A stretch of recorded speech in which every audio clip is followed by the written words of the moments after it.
It's our Kaleidoscope Christmas special and Santa Claus is coming to town. The beloved Saint Nick actually stems from a story way back in 208 AD in what's known today as Turkey or Turkey. Saint Nicholas was a monk who travelled the country assisting the poor and the sick, and the famous poem "'Twas the Night Before Christmas" was what popularised the round-bellied, big-bearded old man in red and white known as Santa Claus today. But most of all, it's about caring and sharing and the story of the manger that is the true reason for Christmas.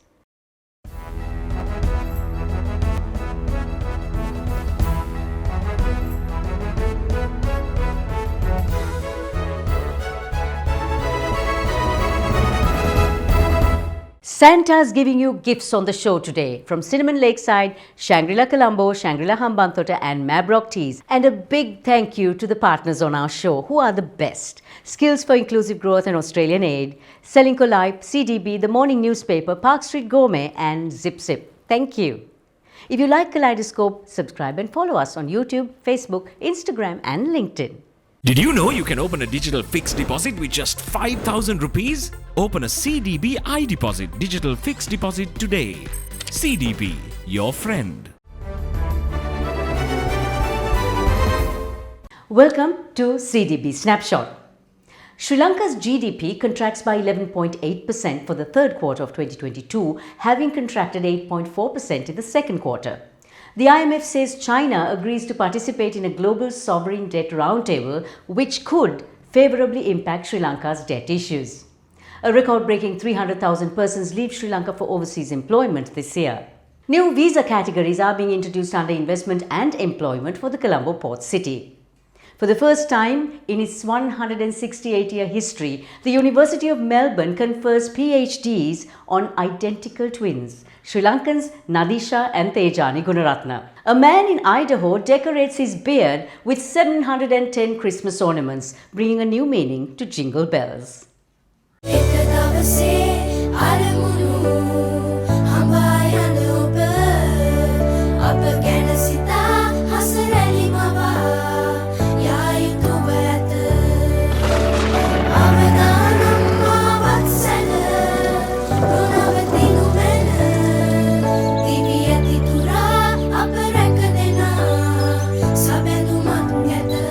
You focus on your goals. We will take care of the risks. Selinco Life.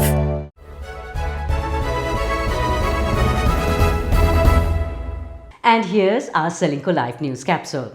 The United States is the single largest market for Sri Lankan exports, totaling $2.5 billion, while US exports to Sri Lanka were just $389 million in 2021. I checked the barometer of US-Sri Lanka trade relations with the General Manager and Head of Chamber of the American Chamber of Commerce of Sri Lanka, Rai Raymond. So Rai, when it comes to US-Sri Lanka trade relations, what is the sentiment like? There is a lot of trepidation in terms of FDI, which is again something that's essential for us.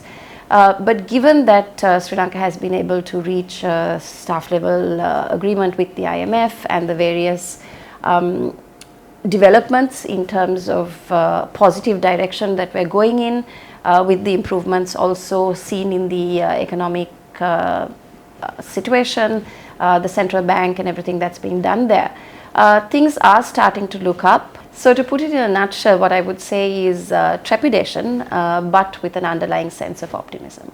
So given that the US economy, besides the rest of the global economy, is not doing too well, what do you think we can expect in 2023?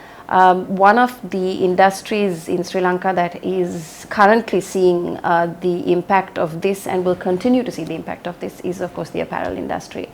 And that is an industry that amounts or accounts for quite a large percentage of our exports as well.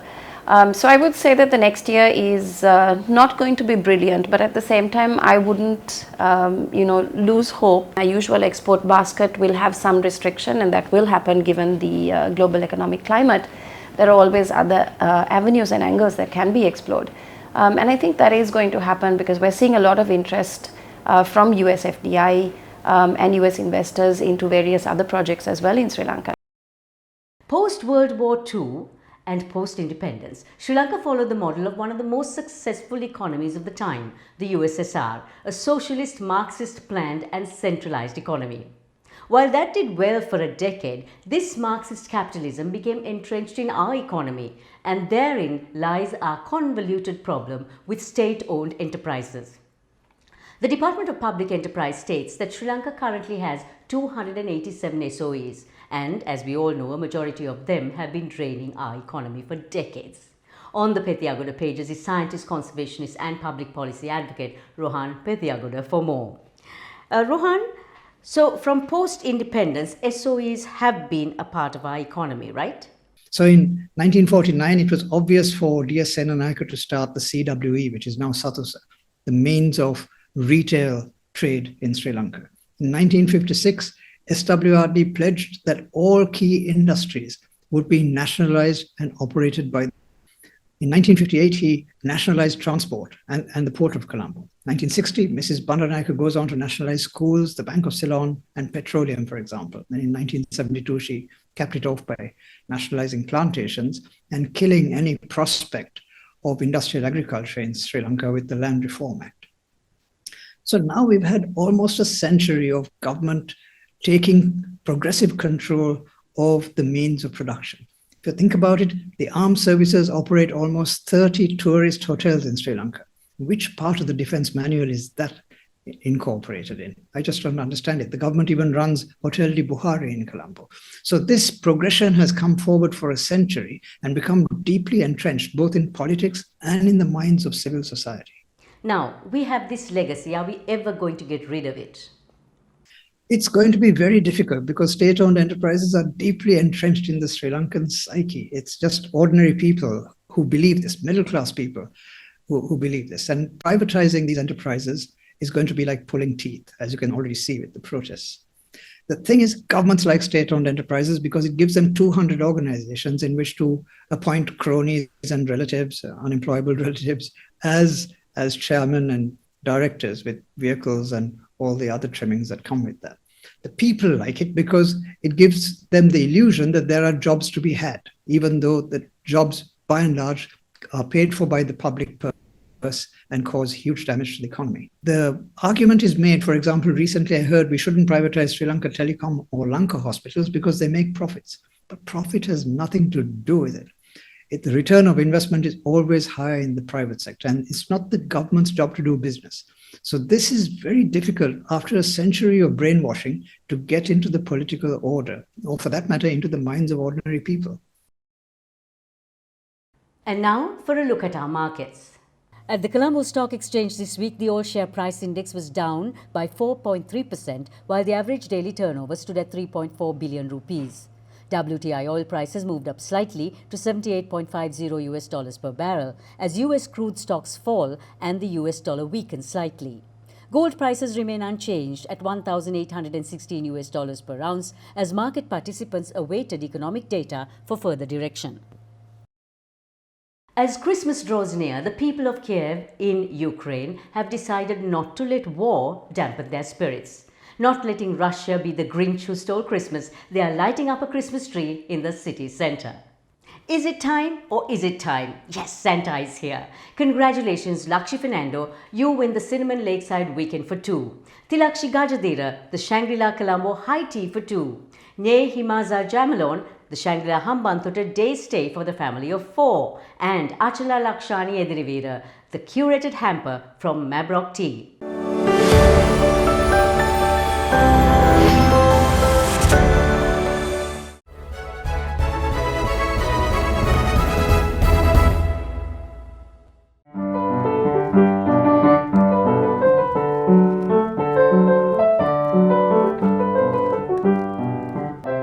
A bit of Baila to get us in the festive mood today is Professor Shihan De Silva Jayasuriya, who's a lecturer in history at the Cambridge University and the author of numerous books on history, musicology, ethnomusicology, literature and linguistics. And she was in Sri Lanka recently and I just chatted with her to find out what makes Sri Lankans get up and dance the Baila wherever they are.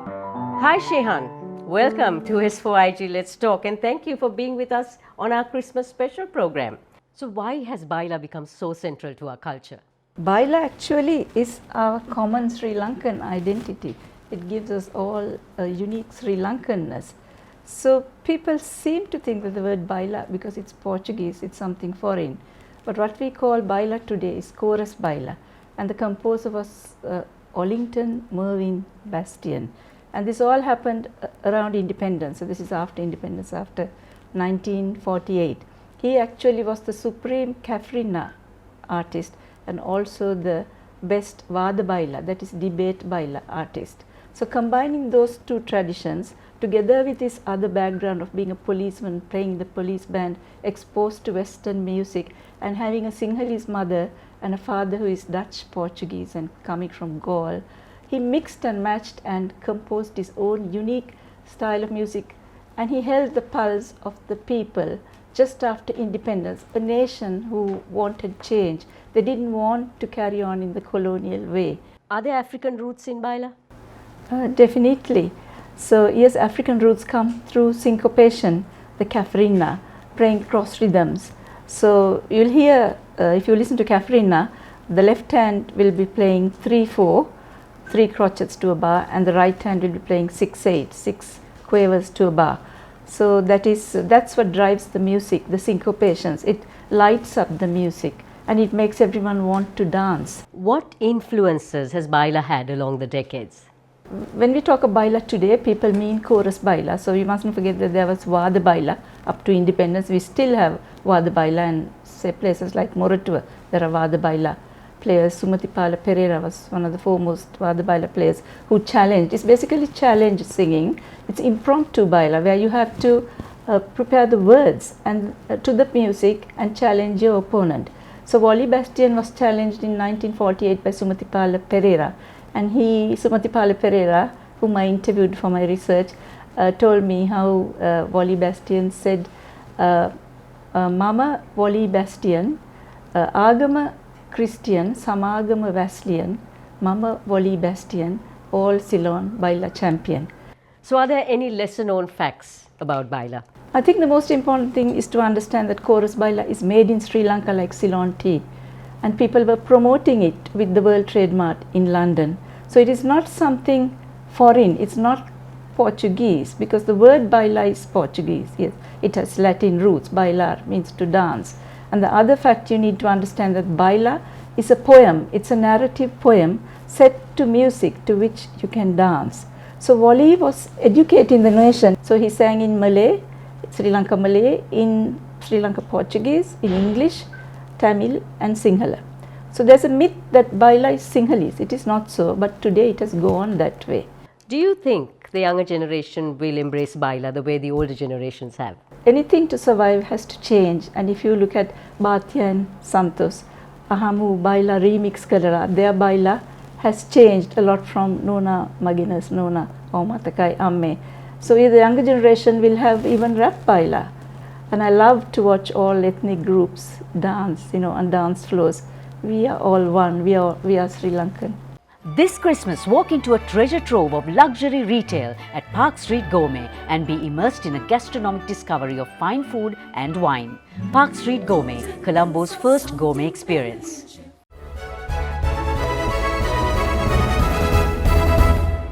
On Park Street Gourmet Life in 60 today, here's a reminder that Christmas is because Christ was born. And here's the choir of the Cathedral of Christ the Living Saviour, directed by Ishan Dilanarol, performing the finale of the cantata, The Journey of Promises by Joseph M. Martin. Here's wishing you a blessed Christmas.